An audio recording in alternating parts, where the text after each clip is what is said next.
Every morning at Silverhawk Military Base, while most soldiers rushed to the mess hall complaining about the Arizona heat, Maya Reeves was already at work. By 0630 hours, she'd have maneuvered her wheelchair into position at the flagpole, folding the American flag with military precision. Her movements were deliberate and respectful despite the limitations of her chair. The ritual meant something to her, honoring things greater than herself. The other soldiers barely noticed her. Before we jump back in, tell us where you're tuning in from. And if this story touches you, make sure you're subscribed, because tomorrow, I've saved something extra special for you. To them, she was just the equipment technician who cleaned their rifles, adjusted their scopes, and made sure their gear functioned properly. Major James Cooper, the range supervisor, treated her like furniture that occasionally needed to be moved around. Reeves, make sure those M24s are spotless before the afternoon session. Cooper would bark, never bothering to look at her directly. And don't touch the precision rifles. Those are for qualified personnel only. Maya would nod silently, wheeling herself to her workstation. She'd run her cloth along each rifle barrel with the same care a musician might show a priceless instrument. Her hands moved with practiced familiarity, checking every mechanism, every sight adjustment. The soldiers who watched assumed it was just thoroughness. They had no idea she was mentally cataloging every imperfection, every misalignment that could throw off a shot by inches at distance. During lunch breaks, while others gathered around picnic tables, swapping stories about weekend plans, Maya sat alone with a technical manual or stared out at the distant mountain ranges that reminded her of home. She'd grown up in the Montana wilderness, where her mother had taught her that patience in the wilderness meant survival, and silence meant everything. "Hey, Wheels!" called out Sergeant Ryan Phillips, a cocky 28-year-old from Boston who'd barely passed basic marksmanship. "You ever actually fire one of those things you're always polishing, or just pretend?" His buddies laughed. Maya looked up from the scope she was cleaning, offered a small smile, and returned to her work. Let them think what they wanted. Her mother had always told her that true predators didn't announce themselves to prey. The truth was, Maya Reeves had been handling firearms since she was 8 years old. Every weekend for 10 years, her mother, a former Olympic biathlon competitor whose military service record was sealed so tight that even Maya didn't know all the details, had taken her into the Montana wilderness. She taught Maya to read wind patterns and the way grass trembled, to calculate elevation adjustments by instinct, to control her breathing so precisely that her heartbeat wouldn't disturb her aim. But the Army didn't care about backwoods training or family traditions. They cared about certifications, official training records, documented qualifications. Maya had the skills, but lacked the paperwork. And after the IED in Afghanistan took her legs, the Army seemed even less interested in what she might be capable of. So she accepted the role they gave her, invisible support staff who maintained equipment for real soldiers. Preparing and narrating this story took us a lot of time, so if you are enjoying it, subscribe to our channel, it means a lot to us. Now back to the story. The irony wasn't lost on her. She watched them waste ammunition on shots she could make in her sleep. Some struggled with basic wind compensation techniques her mother had drilled into her before she could drive. But she remained silent, did her job, served without recognition. Cooper seemed to take particular pleasure in reminding her of her place. "You're not certified on any of these weapon systems, Reeves. Your job is maintenance, not marksmanship. Leave the shooting to people who can actually stand on the firing line." What Cooper didn't know, what none of them knew, was that Maya's quiet demeanor wasn't from incompetence or resignation. It was from discipline. Her mother had taught her that true marksmen didn't boast about their skills, they simply performed when performance mattered. And deep down, Maya suspected that day was coming soon. The rumors started 3 weeks later, spreading through the barracks like wildfire. Word was that Maya had attempted to qualify on the range and failed catastrophically. Sergeant Phillips, who seemed to make it his personal mission to ensure everyone knew about her supposed inadequacies, was more than happy to share the details. 25-yard stationary targets, he announced during lunch, loud enough for half the dining facility to hear. She couldn't hit the broadside of a barn. Cooper had to stop the test early because she was embarrassing herself. The story grew with each telling. By the time it reached the motor pool, Maya had supposedly missed every single shot. By evening formation, she'd allegedly broken down crying on the range. The narrative was always the same. The equipment tech in the wheelchair, who thought she could play with the big boys, had been humiliated. Major Cooper did nothing to discourage the gossip. If anything, he seemed to enjoy it. Reeves is good at one thing. He'd tell anyone who'd listen. Making rifles look pretty. But shooting them? That's a different skill set entirely. What none of them noticed was how Maya reacted when she watched their training sessions. Every time a soldier missed an obvious shot, her jaw would tighten almost imperceptibly. When they struggled with range estimation or failed to account for wind drift, she'd frown slightly, like someone watching a mechanic use the wrong tool for a simple job. Lieutenant Alex Mercer, a communications specialist from Colorado, was one of the few who paid attention. She'd grown up hunting with her grandfather and recognized real marksmanship knowledge when she saw it. "You know something about shooting?" Alex said one afternoon, finding Maya cleaning rifles in the equipment room. It wasn't a question. Maya looked up, meeting her eyes for a moment before returning to her work. "I know how to clean them." "That's not what I meant." Alex pulled up a chair. "Yesterday when Phillips was struggling with that 300-yard shot, you shook your head before he even pulled the trigger. You knew he was going to miss high and right. Lucky guess." "No," Alex said firmly. "You were reading the wind, calculating the angle. I saw you doing the math in your head. My grandfather used to do the same thing." Maya's hands stilled on the rifle stock. For just a moment, her careful mask slipped, and Alex caught a glimpse of something deeper. Knowledge, experience, maybe even pain. "Your grandfather sounds like a wise man," Maya said finally. That evening, Alex's curiosity got the better of her. She had access to personnel files through her communications role, and something about Maya Reeves didn't add up. The woman was too calm, too knowledgeable, too comfortable around weapons to be just an equipment tech. The file was mostly standard information, basic training records, technical school completion, duty assignments, but buried in the electronic records was a single line that made Alex's blood run cold. Operation Sentinel Ridge, April 2021. Casualty report classified. Clearance level, Brigadier General Washington authorization only. Alex stared at the screen. Operation Sentinel Ridge. Everyone in the military knew that name. The hostage extraction that went catastrophically wrong. The operation with less than a 5% survival rate. One of the most classified operations in recent Army history. What was an equipment technician doing with records connected to Operation Sentinel Ridge? Before she could dig deeper, the file locked her out. But the seed was planted. Maya Reeves wasn't who she appeared to be, and Alex had a feeling that everyone on this base was about to find out exactly who they'd been underestimating. The next morning brought news that would change everything. Silverhawk was hosting a distinguished visitor, and there would be a demonstration. A 1,000-yard precision shooting competition that had half the base's marksmen nervous and excited. None of them suspected that the quiet woman in the wheelchair polishing their rifles was about to turn their world upside down. But Alex was beginning to understand that sometimes the most dangerous people were the ones nobody saw coming. The announcement came during morning formation, delivered by Colonel Winters himself. "Attention! We have the honor of hosting Brigadier General Washington tomorrow for a precision marksmanship demonstration. This is an opportunity to showcase the exceptional training and capability of Silverhawk's finest marksmen."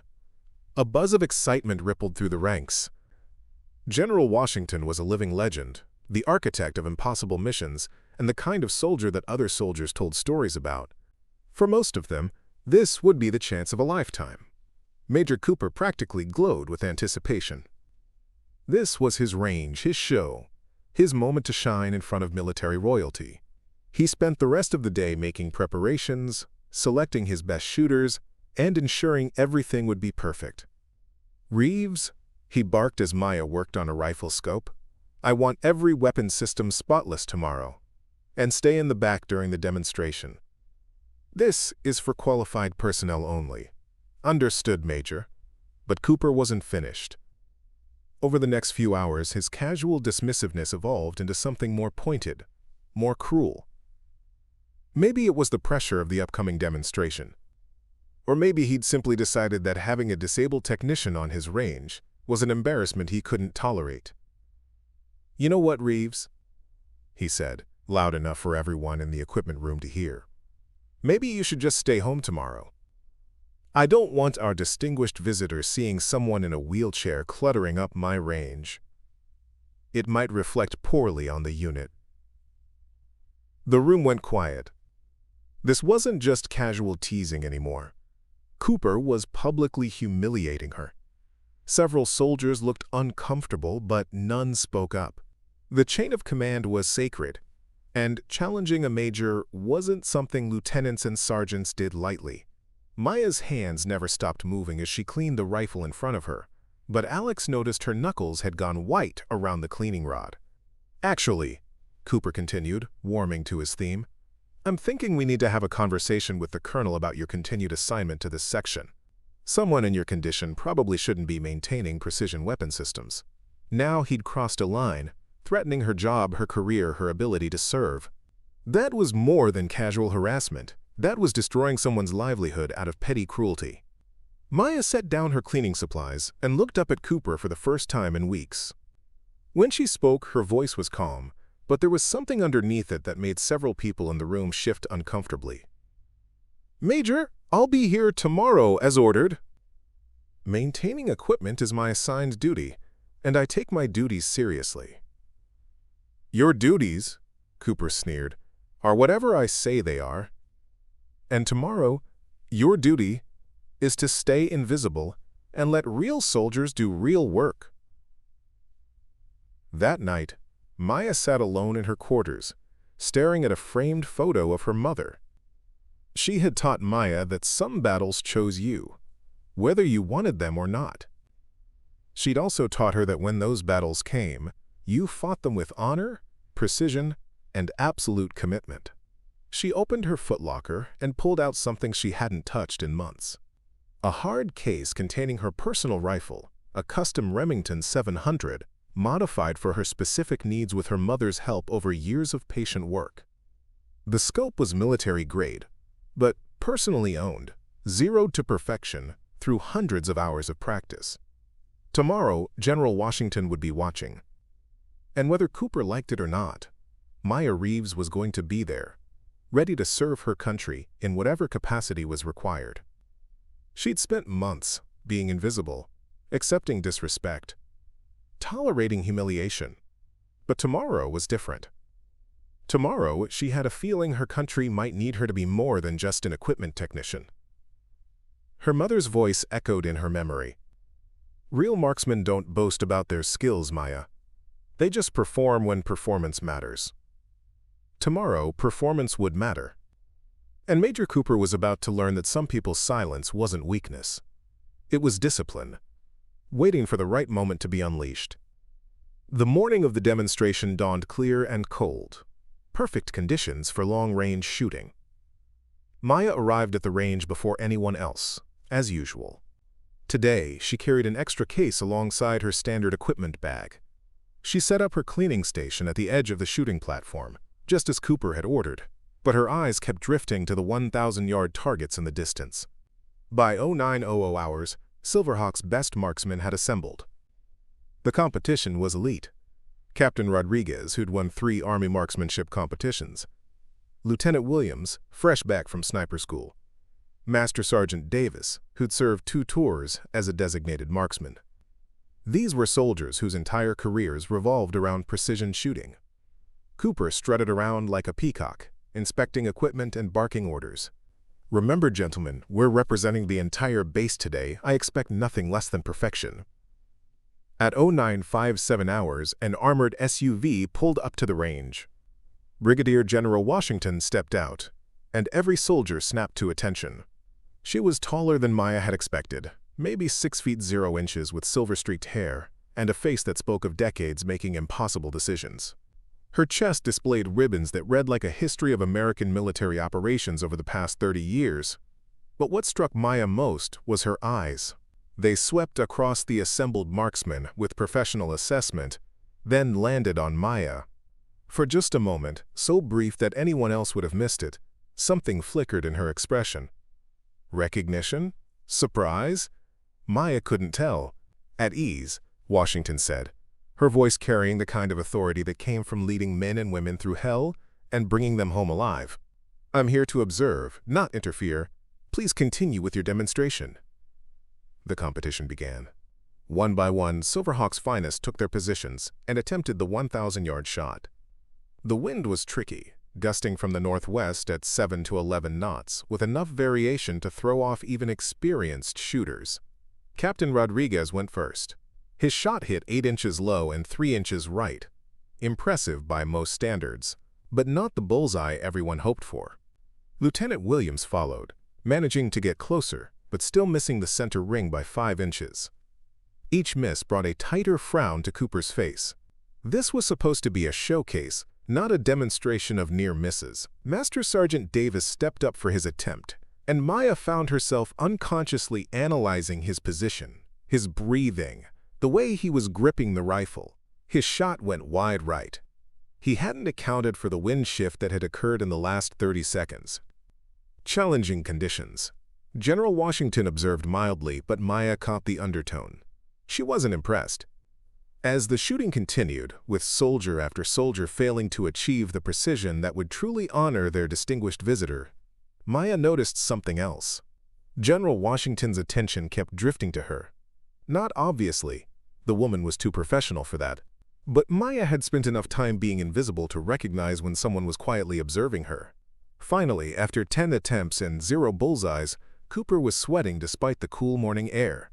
"Sir, ma'am, these are exceptionally difficult conditions." Wind's been shifting all morning, and Washington interrupted gently. "I've seen shooting in conditions that would make today look like a calm day at the beach. The issue isn't the weather." The rebuke was polite but devastating.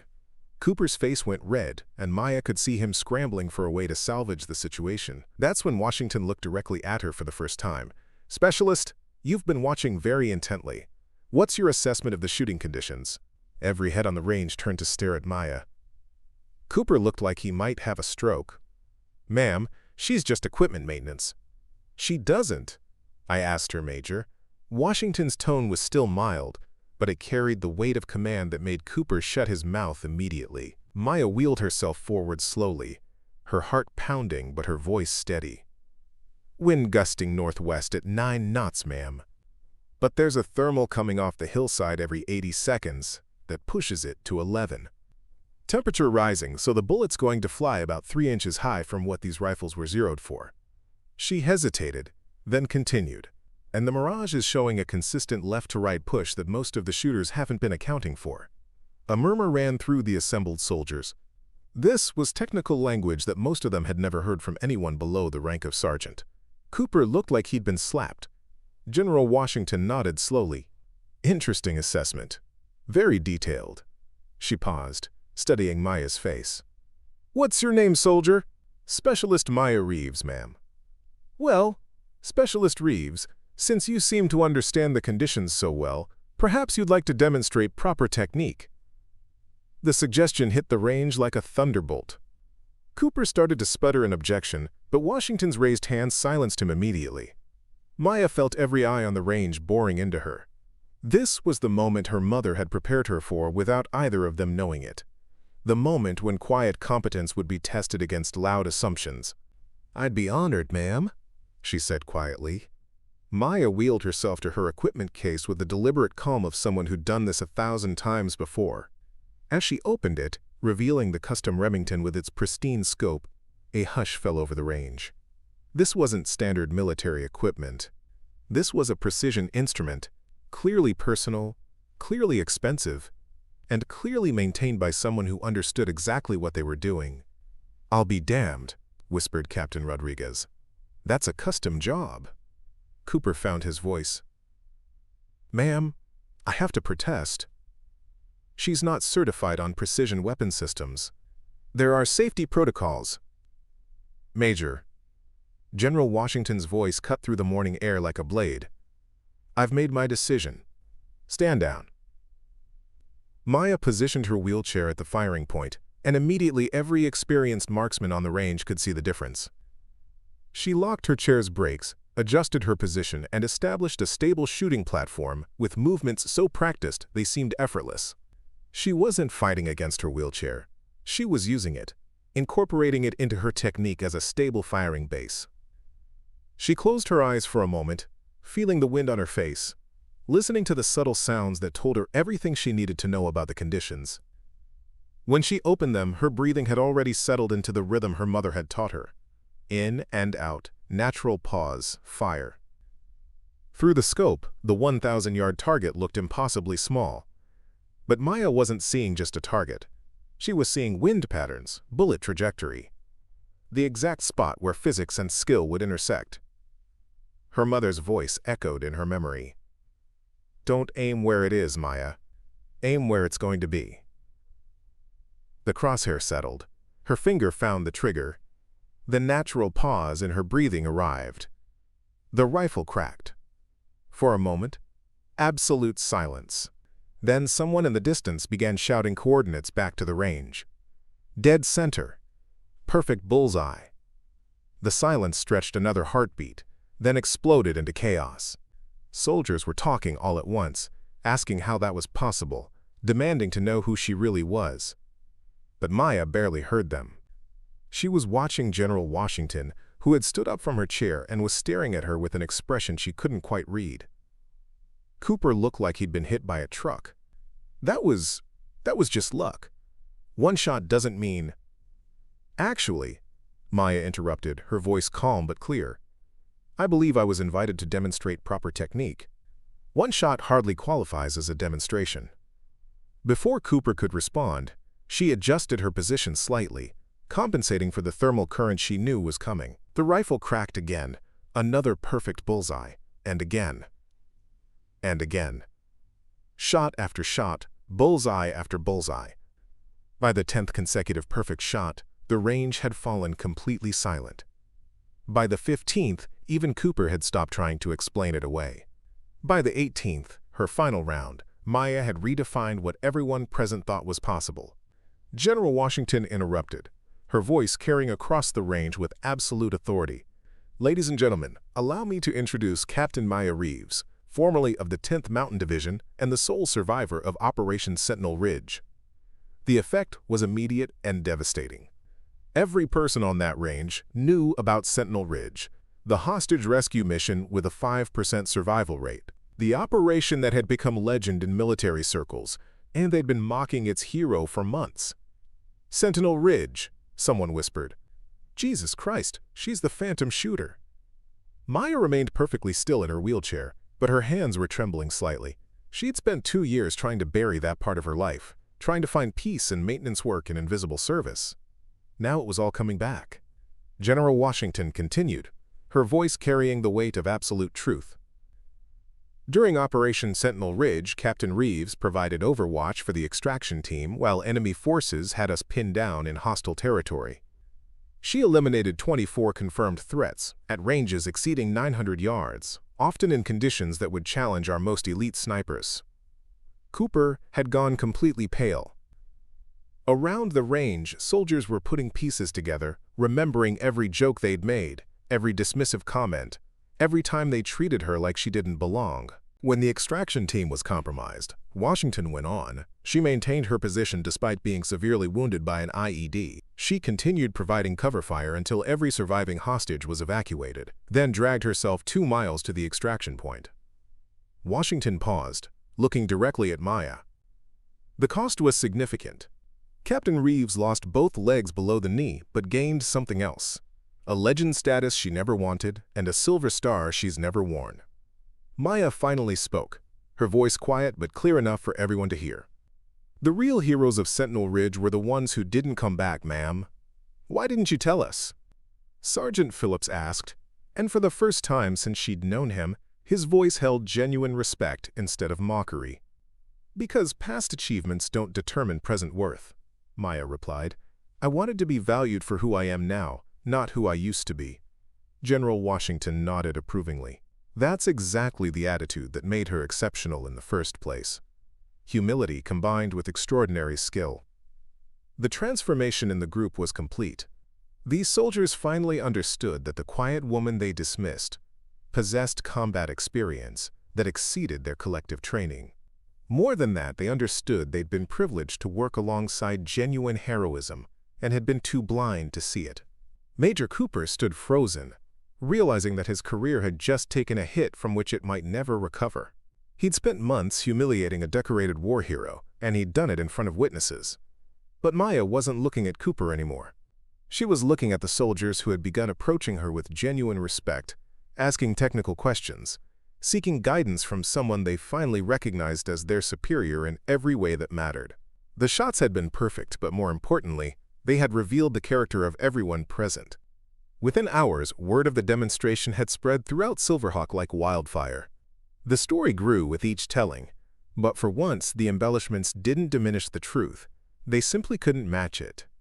By evening, every soldier on the base knew that they'd been sharing their facility with a genuine war hero. Colonel Winters requested an immediate meeting with all personnel involved in the morning's events. The conference room felt smaller than usual as Cooper, Maya, General Washington, and the witnessing soldiers filed in. Winters' expression was carefully neutral, but experienced soldiers could read the storm brewing behind his eyes. Major Cooper, Winters began without preamble. "I've received several reports about your conduct regarding Specialist Reeves. Would you care to explain why you've been publicly humiliating a decorated combat veteran?" Cooper's career flashed before his eyes. "Sir, her personnel file didn't indicate. I had no knowledge of her combat experience." "Her file," General Washington interjected, "was classified for operational security reasons. But that doesn't explain why you thought it was appropriate to mock any soldier under your command, regardless of their background or physical condition." Winters leaned forward. "Major, I've also received reports that you threatened Specialist Reeves' career and suggested she be removed from her position. Is this accurate?" The room was silent except for the hum of fluorescent lights. Cooper knew he was finished. "Yes, sir. I made those statements." "On what grounds?" I believe she was unqualified for her position." Sergeant Phillips, who'd been one of Cooper's most enthusiastic supporters in mocking Maya, cleared his throat. "Sir, if I may, Major Cooper never gave Specialist Reeves a chance to demonstrate her abilities. None of us did. We assumed that because she was in a wheelchair and worked in maintenance, she was somehow lesser." The admission took courage, and Maya felt a grudging respect for the young soldier who was essentially confessing his own prejudice to save what remained of Cooper's dignity. Colonel Winters turned to Maya. "Specialist Reeves, why didn't you report this harassment through proper channels?" Maya had been dreading this question. "Sir, I was trying to serve quietly. I hoped that if I did my job well and stayed out of the way, the situation would resolve itself." "That's not how the Army works, soldier. When you're being mistreated, you have an obligation to speak up, not just for yourself, but for every soldier who might face similar treatment in the future." General Washington spoke up. "Colonel, if I may, Captain Reeves, approach to dealing with adversity has always been unique. During Sentinel Ridge, she volunteered for the most dangerous position, provided overwatch for the entire operation, and then refused accommodation because she said she was just doing her job. She's never been comfortable with recognition. Nevertheless," Winters continued, "this situation is unacceptable. Major Cooper, you're relieved of your position as range supervisor, effective immediately. You'll report to me for reassignment and counseling. Your fitness report will reflect today's revelations." Cooper nodded stiffly. His career wasn't over, but it had just taken a devastating hit that would follow him for years. "Specialist Reeves," Winters continued, "I'm recommending you for immediate promotion back to your previous rank and reassignment to a position more appropriate for your experience level. We also need to discuss correcting your service record to properly reflect your combat experience." "Sir," Maya said carefully, "I requested the transfer to maintenance work. I'm content with my current position. Content or not, the Army has invested significant resources in your training, and we're not utilizing your capabilities effectively." Winters looked at Washington. "General, do you have any recommendations?" Washington smiled slightly. "Actually, I do. The Army's Adaptive Marksmanship Unit has been looking for experienced personnel to develop new training protocols for wounded warriors and disabled veterans. Someone with Captain Reeves' combination of combat experience and adaptive techniques would be invaluable." The suggestion hung in the air. It would mean leaving Silverhawk, leaving the quiet maintenance work she'd found peaceful, and returning to a world that revolved around precision shooting.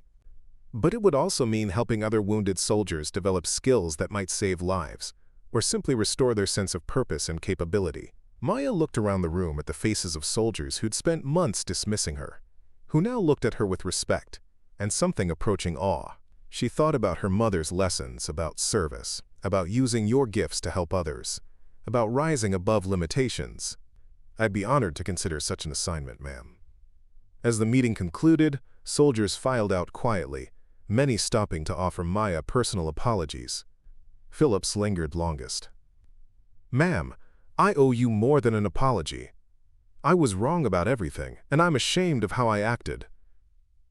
Maya studied his face, seeing genuine remorse. We all make assumptions, Phillips. The question is what we do when we discover we're wrong. I'd like to learn from you if you're willing to teach. Everyone deserves a second chance to prove their character, she replied, including me. That evening, as Maya cleaned her rifle one last time in the equipment room that had been her sanctuary for so long, she reflected on the day's events. Tomorrow would bring new challenges, new responsibilities, new opportunities to serve. But tonight, she was content, knowing that sometimes the most important battles were won not with bullets, but with quiet dignity and the courage to be exactly who you were meant to be. 3 weeks later, Maya found herself at Fort Carson, Colorado. Rolling through the halls of the Army Adaptive Marksmanship Unit headquarters, she felt both anxiety and purpose. This facility hummed with the energy of innovation, where the military's most creative minds worked to ensure that physical limitations never became barriers to excellence. Colonel Rebecca Chen, the unit commander, greeted her personally. A compact woman with intelligent eyes and hands that spoke of decades behind a rifle, she had read Maya's complete file, including the classified portions that had remained hidden at Silverhawk. Captain Reeves, she said, using Maya's restored rank, I'll be honest with you. When General Washington recommended you for this position, I was intrigued but cautious. Teaching adaptive marksmanship isn't just about being able to shoot from a wheelchair. It's about understanding how to transfer complex skills to soldiers who may never have believed they could shoot again after their injuries.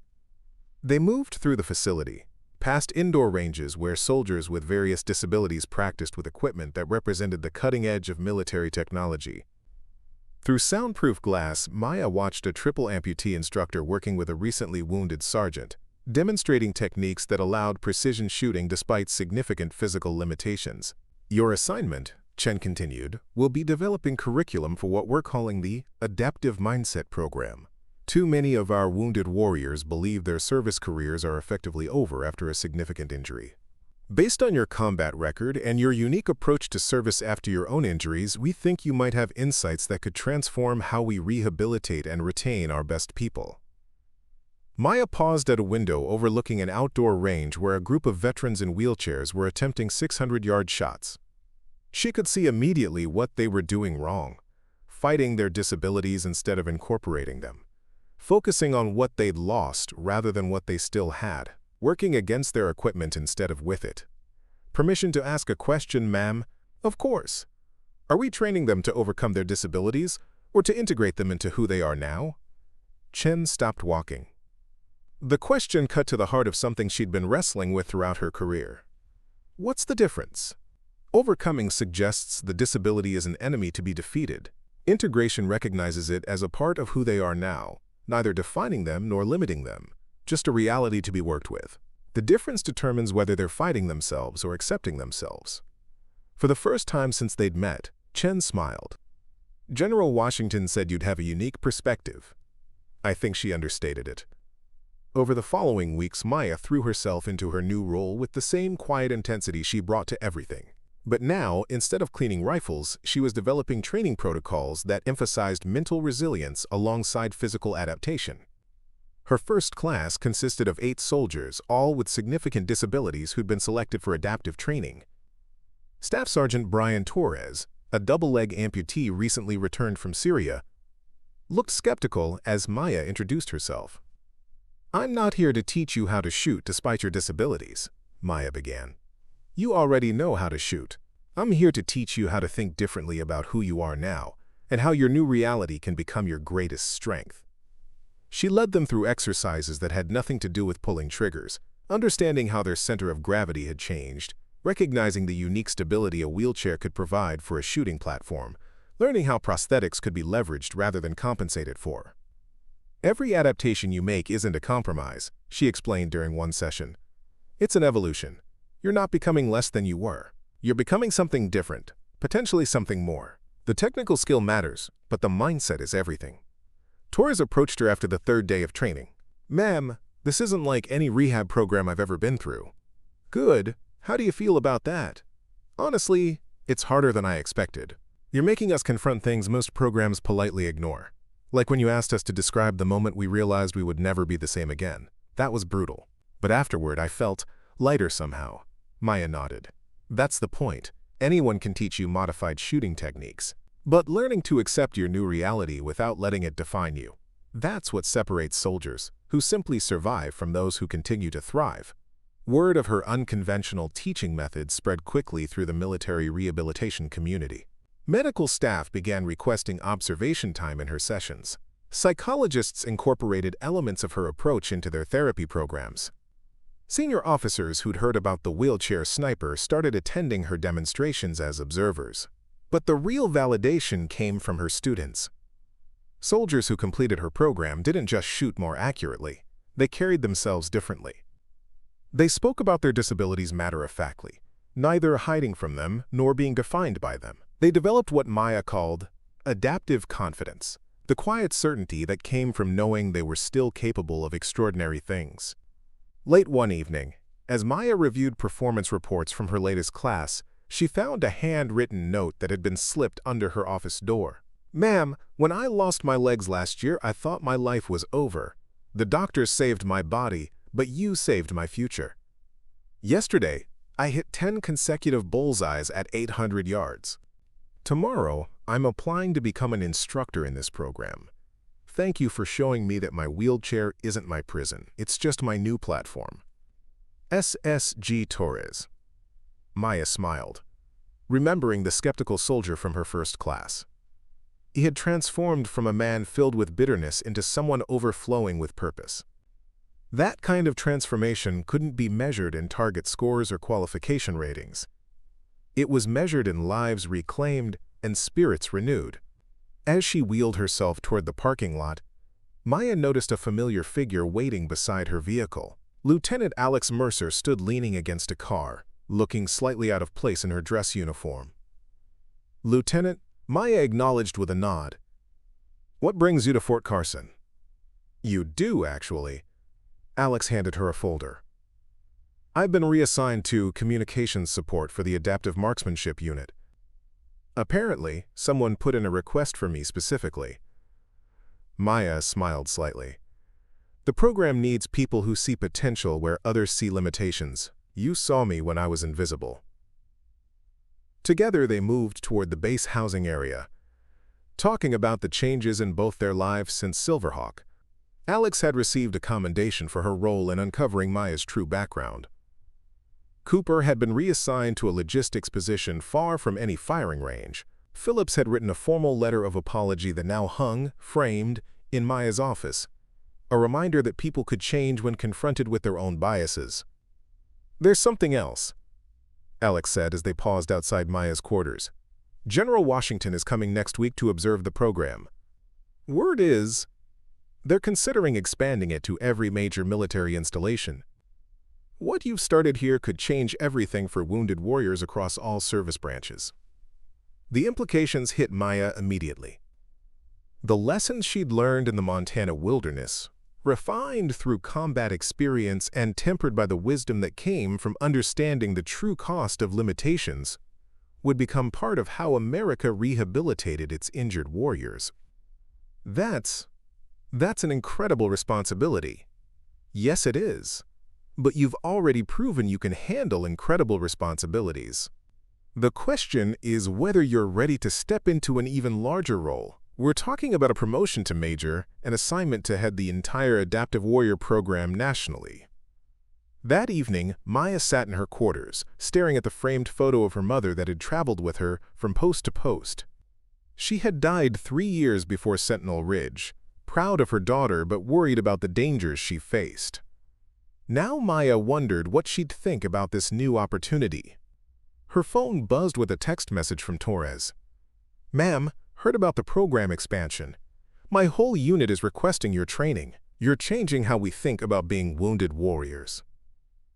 More messages followed, soldiers from her classes sharing stories about how her teaching had transformed their outlook. Medical professionals reporting improved recovery rates from personnel who'd completed her program. Even international allies expressing interest in her curriculum. The Montana hunter's daughter had found her true calling, and it wasn't behind a rifle scope. It was helping others find their way back from the darkest valleys of doubt and limitation. The next morning, Maya found herself back at the outdoor range, where she'd first observed adaptive shooting months earlier. But instead of watching from a window, she was leading a group of 20 soldiers, some in wheelchairs, some with prosthetic limbs, some with injuries invisible to the eye, but no less real. "Remember," she told them, "precision isn't just about hitting what you aim at. It's about knowing your true capability. Your disability doesn't define your ability. Your adaptability defines your capability." A young corporal with a prosthetic arm raised his hand. "Ma'am, how do you stay so positive after everything you've been through? Don't you ever get angry about what happened to you?" Maya considered the question carefully. It deserved an honest answer. "Of course I do. There are days when I hate this chair, hate what I've lost, hate the effort it takes just to get through basic tasks that used to be effortless. Pretending otherwise would be dishonest." She wheeled herself closer to the group. "But anger is like a bullet. You can let it tear through everything in its path, destroying whatever it touches. Or you can aim it with precision at the things that truly deserve to be eliminated. Like self-pity, like artificial imitations. Like the voice that tells you you're less valuable now than you were before." Maya gestured toward the targets in the distance. "Every time you hit that bullseye, you're putting a hole through the belief that you can't still be extraordinary. Every time you master a new adaptive technique, you're shooting down the idea that your injury is the end of your story rather than a new chapter." The soldiers nodded, some with tears in their eyes, others with jaws set in determination. They understood because they lived it every day. The struggle not just against physical limitations, but against the mental barriers that often proved far more restrictive. "Now," Maya continued, "let's see those bullseyes. Not because you have something to prove to anyone else, but because you have something to prove to yourselves." As her students took their positions, Maya noticed movement at the edge of the range. Major Cooper from Silverhawk was standing there, apparently having traveled to Fort Carson specifically to see her. When the training session ended, he approached hesitantly. "Captain Reeves, I know I have no right to ask for your time, but I was hoping we could talk." They walked to a quiet area overlooking the training grounds. Cooper looked older, humbled by the events that had cost him his position and damaged his career. "I came to apologize," he said simply. "Not just for how I treated you, but for what I failed to learn from you. I spent months working alongside someone who could have made me a better soldier, a better leader, a better person. Instead, I let my prejudices blind me to an opportunity that will never come again." Maya studied his face, seeing genuine remorse. "We all make mistakes, Major.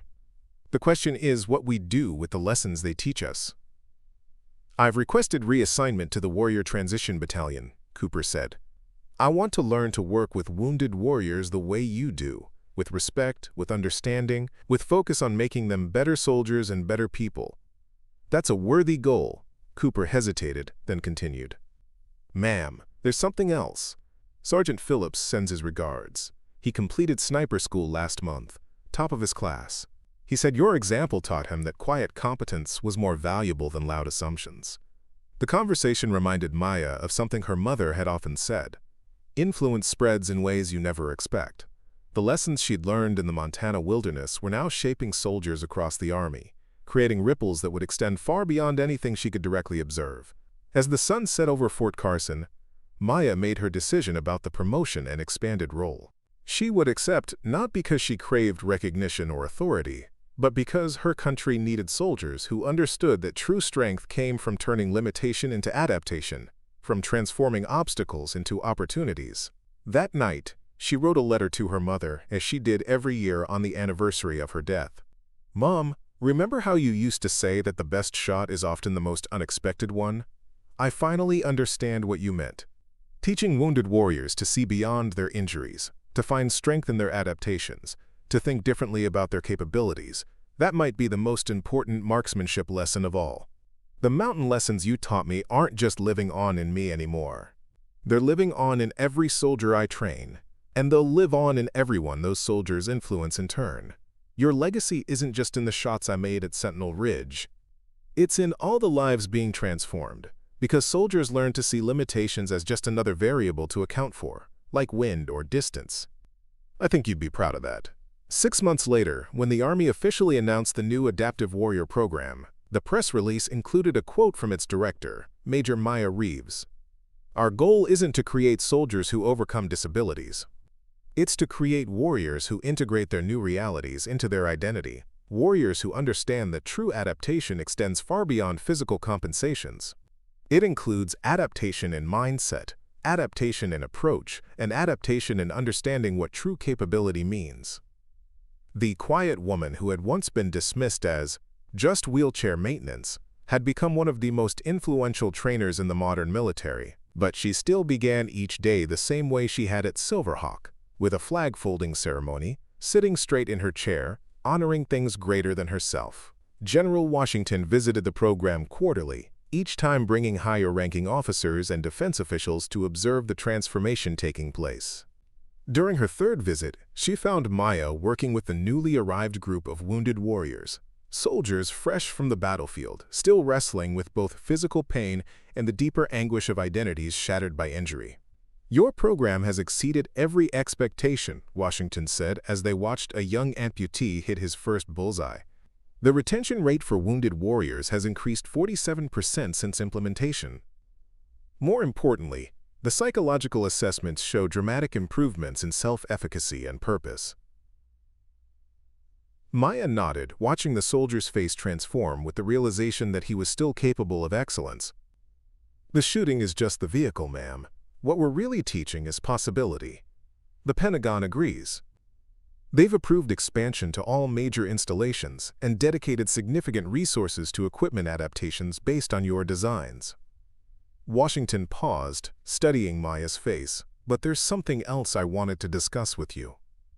They moved to a quieter area, away from the range activities. "Maya, I'm retiring next year. My final project is establishing the Center for Adaptive Military Excellence, a joint service training facility dedicated to ensuring that no soldier's career ends simply because their physical capabilities have changed." Maya could sense where this was heading. "Sounds like important work, ma'am. I want you to take command when I step down. Full colonel's rank, reporting directly to the Joint Chiefs. This goes beyond marksmanship now. It's about reimagining what military service can look like for wounded warriors across all specialties." The proposal was breathtaking in its scope, not just teaching adaptive shooting, but completely transforming how the military thought about disability, capability, and service. The impact would extend to thousands of soldiers for generations to come. That's an enormous responsibility. Washington smiled. "You've been carrying enormous responsibilities since Sentinel Ridge, Maya. The difference is now you'll have the authority and resources to match." The next morning, Maya rolled into the outdoor range earlier than usual. The mountains of Colorado were painted gold by the rising sun, reminiscent of the Montana landscapes where her journey had begun. She positioned herself at the 1,000-yard line, alone with her thoughts and her custom rifle. She didn't need to prove anything anymore, not to herself, not to anyone else. But there was something meditative about the ritual that centered her, that connected her to who she had been and who she was becoming. The first shot broke the morning silence. Perfect center. So did the second. And the third. Each one a statement of capability.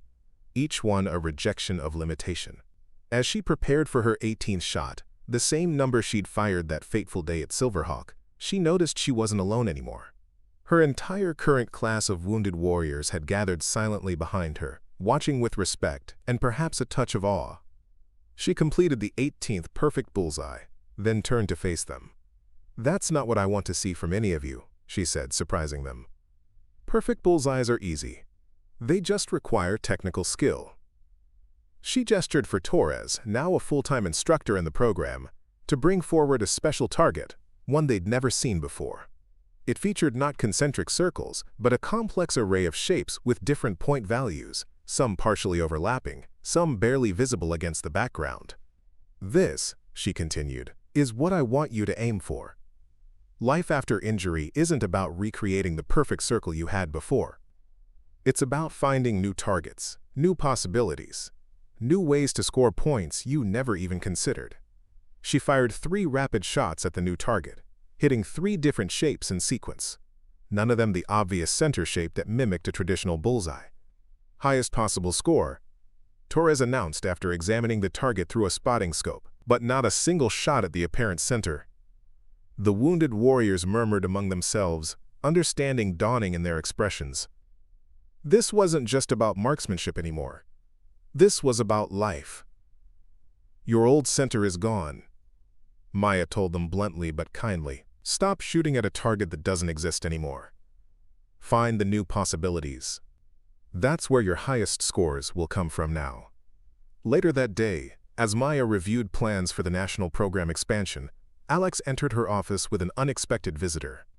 A young woman in civilian clothes stood nervously in the doorway, clutching a folder. "Captain Reeves, this is Sophia Chen, Colonel Chen's daughter," Alex explained. "She has something she'd like to discuss with you." The young woman stepped forward. "Ma'am, I'm a graduate student in prosthetics engineering at MIT. I've been following your program's developments, and I've designed something I think might interest you." She opened her folder, revealing technical schematics for a completely new type of adaptive shooting platform, one that could be integrated directly into wheelchairs, providing unprecedented stability while allowing for rapid repositioning. "The current adaptations are all compromises," Sophia explained. "They either provide stability or mobility, never both. I believe we can achieve both simultaneously with this design." Maya studied the drawings, immediately grasping the implications. "You're not just adapting existing equipment, you're creating something entirely new, specifically designed for shooters in wheelchairs." "Yes, ma'am, because adaptation shouldn't mean limitation. It should mean specialization." The insight struck Maya like a thunderbolt. This young engineer had captured in one sentence what Maya had been trying to teach for months. Adaptation wasn't about overcoming disadvantages. It was about developing specialized advantages. "Miss Chen, how would you feel about presenting this concept to General Washington next week? I think your perspective needs to be part of our program's foundation going forward." Over the following months, as the Adaptive Warrior program expanded nationwide, Maya found herself at the center of a genuine revolution in military thinking. What had begun as a specialized marksmanship program had evolved into a comprehensive reimagining of military service for wounded warriors. Engineers like Sophia Chen were designing equipment specifically for different disabilities, not as compensatory measures, but as specialized tools that sometimes provided advantages conventional soldiers couldn't match. Medical professionals were incorporating adaptive mindset training into their rehabilitation protocols. Military planners were creating new roles that leveraged the unique perspectives and capabilities of wounded warriors. The day before the official opening of the Center for Adaptive Military Excellence, Maya received visitors from across the country, soldiers whose lives had been transformed by her program, officers who had initially resisted the concept but now championed it, even Cooper, who had found redemption in working with the wounded warriors he had once dismissed. "We need to talk about your speech for tomorrow," Washington said as they reviewed the ceremony plans. "The president will be there, along with the Joint Chiefs. This is your opportunity to set the tone for the entire program going forward." Maya nodded, already knowing what she needed to say. The words had been forming in her mind ever since that day at Silverhawk when 18 perfect bullseyes had revealed not just her capability, but the blindness of those who had judged her by her wheelchair. The next morning, as she took her position at the podium, Maya looked out at the assembled dignitaries, military personnel, and most importantly, the wounded warriors who would be the first class at the new center. Some in wheelchairs, some with prosthetic limbs, some with injuries invisible to the eye, all watching her with expressions of hope and determination. "Ladies and gentlemen," she began, "we gather today not to celebrate adaptation, but to recognize specialization. The soldiers you see before you are not damaged versions of their former selves. They are evolved versions with unique capabilities, perspectives, and contributions to make. She gestured to the rifle range visible through the windows behind her. For too long, we've been asking wounded warriors to hit the same targets in the same ways as before their injuries, and then expressing surprise when they struggle. Today, we stop aiming at old bullseyes. Today, we start identifying new targets that leverage the unique capabilities that come with adaptation. As she spoke, the audience's attention shifted to the range, where a demonstration had begun. Snipers in wheelchairs hitting moving targets with precision that standing shooters couldn't match due to the superior stability of their specialized platforms. Amputees with prosthetic arms that held perfectly steady through the breathing cycle, eliminating minute tremors that even the best conventional shooters experienced. This isn't about overcoming disability, Maya continued. It's about recognizing that different physical configurations create different capabilities. Some things become harder, some become easier, some become impossible, and some become uniquely possible. She paused, making eye contact with Cooper, with Phillips, with Washington, with all those who had been part of her journey. The lesson of the 18 bullseyes wasn't that I could shoot like everyone else despite my wheelchair. It was that I could shoot better than anyone else because of how I'd integrated my wheelchair into my technique. The limitation became the advantage. As her speech concluded, Maya saw tears in the eyes of many wounded warriors. Not tears of grief for what they had lost, but tears of recognition for what they might become. Not lesser versions of their former selves, but specialized versions with unique contributions to make. The center opened to thunderous applause. But Maya found her greatest satisfaction later that day, when she overheard a young soldier in a wheelchair tell his battle buddy, "For the first time since I got hurt, I'm not trying to get back to who I was. I'm excited about who I'm becoming." That evening, as Maya wheeled through the new facility that would be her command for years to come, she passed a wall displaying a quote she had chosen, words her mother had spoken to her long ago in the Montana wilderness. The perfect shot doesn't come from fighting conditions. It comes from understanding them, accepting them, and making them part of your calculation. Some heroes charge into battle. Others roll quietly onto shooting ranges, teaching wounded warriors that the most valuable weapon they carry isn't their rifle, it's their adaptability. Both kinds of heroes serve with honor. Both kinds of heroes make their country proud. And sometimes, if they're very lucky, both kinds of heroes get to see the lasting impact of lessons learned from a Montana hunter who understood that true precision always comes from within. Excellence doesn't need to announce itself. It just needs to be ready when called upon.